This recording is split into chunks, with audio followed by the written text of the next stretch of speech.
रूस ने भारत से करीब 4 अरब डॉलर के हथियार का आयात किया है।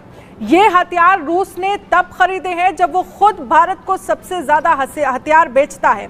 बताया जा रहा है कि इन हथियारों के लिए रूस की कंपनियों ने भारत को रुपए में भुगतान किया है।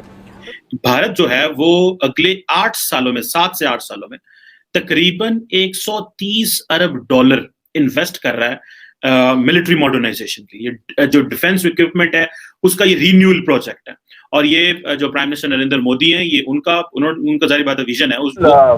जो इंडिया है ये काफी टाइम से जो है रशिया के साथ अपने जो तिजारती मामलात हैं वो बड़े अच्छे उन्होंने इस्तेमाल किए हुए हैं, और वो आज से नहीं है, कई सालों से हैं। और कि जब आप किसी मुल्क के साथ कुछ लेने और देने की सलाहियत ना रखते हो तो आपकी फॉरेन पॉलिसी क्या हो? फॉरेन पॉलिसी होती है कि जब आप टेबल पे बैठते हैं तो आप क्या लेन देन कर रहे हैं, क्या हो रहा है, क्या आप एक्सपोर्ट करना चाहते हैं, क्या इंपोर्ट करना चाहते हैं। लेकिन जब भी आपने मांगना हो तो भीख ही मांगनी हो, तो उसमें आपके फॉरेन मिनिस्टर का क्या काम? गाइस, रशिया ने भी मांग ली आखिरकार इंडिया से हेल्प। इसकी स्ट्रेटेजिक सिग्निफिकेंस है। स्ट्रेटेजिक सिग्निफिकेंस इस तरह है कि जब इंटरनेशनल कम्युनिटी में बड़े-बड़े जो जिसे हम मिलिट्री इंडस्ट्रियल कॉम्प्लेक्स कहते हैं, जब उनको पता चल रहा है कि जी भारत अगले 7-8 साल में ये इतना पैसा लगाएगा, तो वो मक्खियों की तरह इर्द-गिर्द भारत के बैठेंगे। और लेट्स नॉट फॉरगेट, हिंदुस्तान और रूस पुराने दोस्त हैं, इसलिए रूस का जो मिलिट्री कोलैबोरेशन है वो बहुत है, और काफी हद तक इंडियन एम्यूनिशन और चीजें जो हैं वो शायद रूस से आते हैं। दोस्तों, मोदी सरकार ने ना यार एक काम तो बढ़िया कर दिया, मैं मानूंगा, डिफेंस को लेके। जो इन्होंने चाबी दी है ऑर्डिनेंस बोर्ड को, जो इन्होंने चाबी दी है प्राइवेट मैन्युफैक्चरर्स को, जो इन्होंने चाबी दी है drone ecosystem, make in India, जी हमने इंडिया में चीजें बनानी है, तो वो भी एक एडवांटेज उनको जाता है। और ये भी एक बात चल रही है मेक इन इंडिया में कि जो मोदी जी की गवर्नमेंट है वो ये कह रही है कि हम हर साल जो तकरीबन 5 अरब डॉलर की आर्म्स एक्सपोर्ट करना चाहते हैं। तो ये जो 5 अरब डॉलर की आर्म्स एक्सपोर्ट एनुअली है, तो इट मींस के वक्त के साथ साथ शायद वो बहुत सारी चीजें जो है वो खुद भी इस वक्त तो शायद वो तकरीबन 1.23 अरब डॉलर की आर्म्स एक्सपोर्ट कर रहे हैं। बल्कि अगर देखा जाए तो पाकिस्तान भी इतनी ही आर्म्स एक्सपोर्ट इस वक्त दुनिया में कर रहा है। और इकोनॉमी के हवाले से भी बात की जा सकती है, लेकिन ये सिर्फ 130 अरब डॉलर तो व्यूअर्स ये हैं जो अगले 7-8 साल में लगा रहे हैं। लेकिन इससे पहले भी इंडिया ने वो कम पैसा नहीं लगाया। पिछली जो डेकेड गुजरी है, 10-15 साल गुजरे हैं, इंडिया ने कुछ 100 अरब डॉलर से ज्यादा का जो पैसा वो है वो ऑलरेडी लगा चुका है। सिग्निफिकेंस है, स्ट्रेटेजिक सिग्निफिकेंस इस तरह है कि जब इंटरनेशनल कम्युनिटी में बड़े-बड़े जो जिसे हम मिलिट्री इंडस्ट्रियल कॉम्प्लेक्स कहते हैं, जब उनको पता चल रहा है कि जी भारत अगले 7-8 साल में ये इतना पैसा लगाएगा, तो वो मक्खियों की तरह इर्द-गिर्द भारत के बैठेंगे और कहेंगे कि भाई देखो इस मुल्क ने मिलिट्री मॉडर्नाइजेशन करनी है, हम इसको क्या-क्या दे सकते हैं। मिसाल के तौर पे जो इंडियन एयरफोर्स है वो तकरीबन 114 मीडियम फाइटर्स खरीदना चाहती है। तो जो भी फिर कंपनियां हैं, बोइंग, लॉकहीड मार्टिन, साब, मिग, तो ये सारे के सारे वो समझते हैं कि ये तकरीबन 25 अरब डॉलर का प्रोजेक्ट है, तो क्यों ना हम इसके ऊपर जाके बैठ जाएं। और भारत के वो जारी बात है वो चाहेंगे कि हमें इस चीज को कैश इन करना चाहिए और वहां से ये पैसा निकालना चाहिए भारत से। तो ये एक इसकी स्ट्रेटेजिक सिग्निफिकेंस है। अदर देन कि वो क्या करते हैं उसके बाद में उसको क्या फायदा होगा इंडिया को, वो एक और पॉइंट रह जाता है। लेकिन जब ये फैसला होगा कि हमने ये पैसा लगाना है, तो बड़े बड़े ममालिक जो है उनके तेवर बदल जाएंगे भारत की तरफ कि भाई इस मुल्क ने इतने पैसे लगाने हैं, सो लिहाजा इनके साथ जो है वो ताल्लुकात की जो नोयत है वो बदली जाए। उसी के साथ अगर देखा जाए तो जिसे अगर इस एजिंग मिलिट्री मशीन को ठीक करना है, तो आप ये समझ लें कि भारत जो है वो तकरीबन 3% अपनी जो जीडीपी का है वो डिफेंस पे लगा रहा है।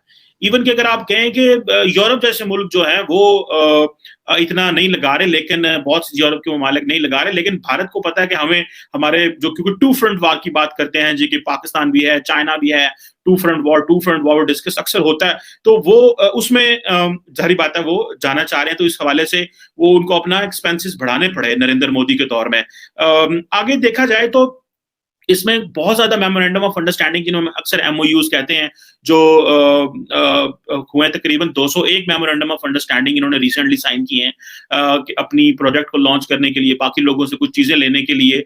और ये इंडियन डिफेंस इंडस्ट्री जो है उसकी एक स्ट्रेंथ भी है, एक अपॉर्चुनिटी भी है, और ये पब्लिक एंड प्राइवेट सेक्टर जो है वो बहुत ऊपर आएगा, क्योंकि जो प्राइवेट जो सेक्टर है पूरी दुनिया के, जो उन्होंने अपनी कंपनियां इंडिया में आके बना ली हैं, जैसे लॉकहीड मार्टिन वगैरह इंडिया में बैठे हुए हैं, और उन्होंने ये कहा है कि जी इंडिया एक क्रिटिकल मार्केट है। तो जब आपको ये पता चलेगा कि मिडिल ईस्ट में तो कॉन्फ्लिक्ट्स नीचे जा रहे हैं और पाकिस्तान इंडिया जो है उनके मामला तो खराब हैं, और लेकिन इंडिया जो है वो चाइना का मुकाबला करने के लिए और पाकिस्तान का मुकाबला करने के लिए अपनी मिलिट्री मॉडर्नाइजेशन कर रहा है, तो जाहिर बात है फिर वो फायदा है इंटरनेशनल कम्युनिटी को होगा जो इस तरह के इक्विपमेंट रखते हैं। लेकिन इंपॉर्टेंट चीज ये है कि वो लॉकहीड मार्टिन हो या बाकी कंपनियां हो, वो जॉइंट वेंचर करते हैं भारत के साथ, और वो जो जॉइंट वेंचर है वो लीगल लोकल कंपनियों के साथ करते हैं, जैसे टाटा ग्रुप हो गया, उसके साथ मिलके छोटे मोटे जॉइंट वेंचर कर लिए, ताकि इंटरनेशनल वो ये भी एक तासुर जो जाता है जो प्राइम मिनिस्टर मोदी ने रखा हुआ है कि जी हम मेक इन इंडिया की बात करते हैं, मेक इन इंडिया, जी हमने इंडिया में चीजें बनानी है, तो वो भी एक एडवांटेज उनको जाता है, और ये भी एक बात चल रही है। तो दोस्तों ये जब बात हुई ना, तब मैंने देखा कि यार धीरे धीरे धीरे अब डेवलपमेंट होना शुरू हो रहा है। फिर मैंने पढ़ा कि जो ब्रह्मोस एरोस्पेस है उसको बोल दिया कि 2025 के बाद आपका सालाना जो सेल्स हैं वो 5 अरब डॉलर की होनी चाहिए। उनको टारगेट मिल गया 5 अरब डॉलर का। अब 32.5% पिछले साल से, जो 22-23 का था ना, वो 23-24 में 32.5% ग्रोथ करा। आप ये तो बहुत ही खतरनाक ग्रोथ है। ऐसे हो तुम लोग। The Americans want to know, the Europeans want to know, everybody wants to know. ये करते कैसे? दोस्तों कुछ बात नहीं है, बात सिर्फ ये है कि इनकी बेड़ियां खुल दी गई हैं और कोई बात नहीं है। ब्यूरोक्रेसी हटा दी, टैलेंटेड पहले भी थे ये, इनका बजट बढ़ा दिया, इनकी ब्यूरोक्रेसी हटा दी, इनको बोला प्रधानमंत्री जी ने कि जी मुझे ये चाहिए, क्या आप कर सकते हैं? उन्होंने बोला सर आपका हुक्म श्रीमान, काम हो जाएगा, बढ़िया काम होगा, कम बजट में होगा, एक्सीलेंट काम होगा, दुनिया देख के ताली हो जाएगी, भारत का जो झंडा है ना वो चांद पे लहराएगा। अब आप बताइए क्या करना? बोला डन, कोई दिक्कत होगी मुझे फोन करना। बीच में से पूरी लाल फीता शाही जो है वो काट के जला दी मोदी जी ने। ये वही है और कोई स्टोरी नहीं है दोस्तों। यही काम आज से 30, 35, 40, 50 साल पहले ऑर्डिनेंस फैक्ट्री बोर्ड के साथ हो जाता ना। मैं आपको बता रहा हूं, आज भारत को ये रफेल वफेल ये सब कोई इंपोर्ट नहीं करना पड़ता। अगर HAL वेचेल का ये सब हट जाता, पहले भारत को इंपोर्ट थोड़ा ना करना पड़ता है सब, भारत खुद बनाता। अनफॉर्चुनेटली हम लोग एक बहुत गंदे साइकिल में चले गए थे पहले, बहुत गंदे साइकिल में, अब उससे बाहर निकल चुके हैं हम लोग। So that is a cause of celebration.